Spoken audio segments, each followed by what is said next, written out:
قال يا آدم أنبئهم بأسمائهم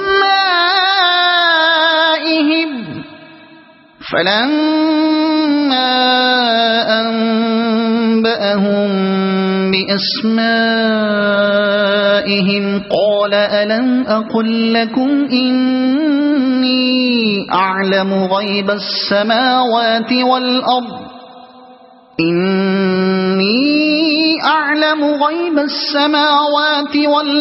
وأعلم ما تبدون وما كنتم تكتمون۔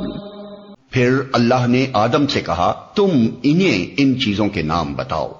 جب اس نے ان کو ان سب کے نام بتا دیے تو اللہ نے فرمایا میں نے تم سے کہا نہ تھا کہ میں آسمانوں اور زمین کی وہ ساری حقیقتیں جانتا ہوں جو تم سے مخفی ہیں۔ جو کچھ تم ظاہر کرتے ہو وہ بھی مجھے معلوم ہے اور جو کچھ تم چھپاتے ہو اسے بھی میں جانتا ہوں۔